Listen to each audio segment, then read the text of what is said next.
ताना साना हाथ जोड़ी। लेखिका ने गंतोक को इतिहास और वर्तमान के संधि स्थल पर खड़ा मेहनतकश बादशाहों का शहर माना है, क्योंकि वहाँ के सभी लोग बड़े मेहनती हैं। इस शहर का सब कुछ बहुत सुंदर था। सुबह, शाम, रात। सितारों भरी रात ने लेखिका पर जादू कर दिया था। वहीं नेपाली युवती से उन्हीं की भाषा में प्रार्थना के बोल सीखे।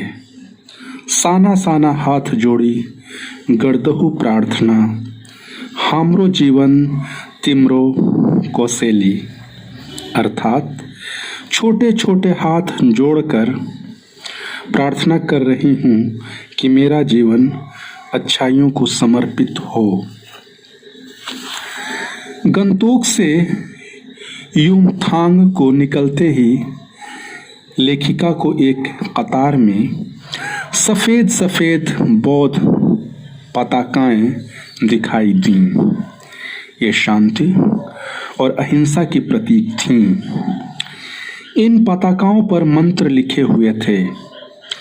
लेखिका के गाइड कम ड्राइवर जितेन नार्गे ने बताया कि जब किसी बौद्ध मतावलंबी की मृत्यु होती है तो उसकी आत्मा की शांति के लिए शहर से दूर किसी भी पवित्र स्थान पर 108 श्वेत पताकाएं फहरा दी जाती हैं।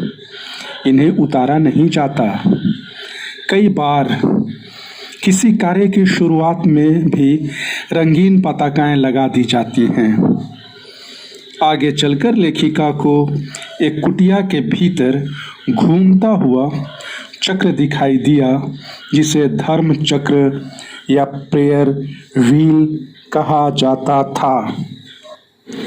नार्गे ने उन्हें बताया कि इसे घुमाने से सारे पाप धुल जाते हैं। लेखिका ने अनुभव किया कि चाहे मैदान हो या पहाड़, तमाम वैज्ञानिक प्रगतियों के बावजूद इस देश की आत्मा एक जैसी है। लोगों की आस्थाएं, विश्वास, अंधविश्वास, पाप पुण्य की अवधारणाएं और कल्पनाएं एक जैसी हैं। लेखिका हिमालय की सारी खूबसूरती को अपने भीतर समेट लेना चाहती थी।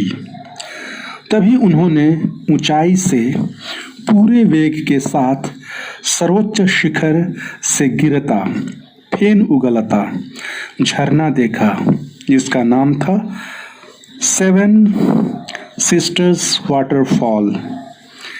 लेखिका ने जैसे ही झरने में पैर डुबोया, उन्हें लगा कि उनकी सारी तामसिक और दुष्ट वासनाएं निर्मल धारा में बह गईं। उन्होंने पल पल परिवर्तित होते हिमालय के सौंदर्य को देखा, जहां चारों तरफ जन्नत बिखरी हुई थी। पल भर में ही ब्रह्मांड में इतना सब कुछ घटित हो रहा था। निरंतर प्रवाहमान झरने, वेग से बहती तीस्ता नदी, सामने उठती धुंध, आवारा बादल, प्रियुता और रोडोडेंड्रो के फूल, सभी अपनी लय, ताल और प्रवाह में नृत्य करते हुए प्रतीत हो रहे थे। हिमालय अब लेखिका के लिए कविता नहीं, दर्शन बन गया था। लेखिका बर्फ देखने के लिए व्याकुल थी। उन्हें किसी सिक्किमी युवक ने बताया कि बर्फ देखने के लिए कटाओ जाना पड़ेगा। कटाओ को भारत का स्विट्जरलैंड कहा जाता है। कटाओ पहुंचते ही बर्फ से ढके पहाड़ दिखाई देने लगे, जो चांदी की तरह चमक रहे थे। उन पर बर्फ साबुन के झाग की तरह सब ओर बिखरी हुई थी। सभी पर्यटक जितेन नार्गे, लेखिका की सहेली मणि, लेखिका के साथ जीप से उतरकर बर्फ में कूदने लगे। लेखिका ने मन में सोचा कि शायद ऐसा ही भाव विभोर कर देने वाली दिव्यता के बीच ऋषि मुनियों ने वेदों की रचना की होगी, जीवन के सत्यों को खोजा होगा, सर्वे भवन्तु सुखिनः का महामंत्र पाया होगा। इस सौंदर्य को देखकर बड़े से बड़ा अपराधी भी करुणा का अवतार बुद्ध बन जाएगा।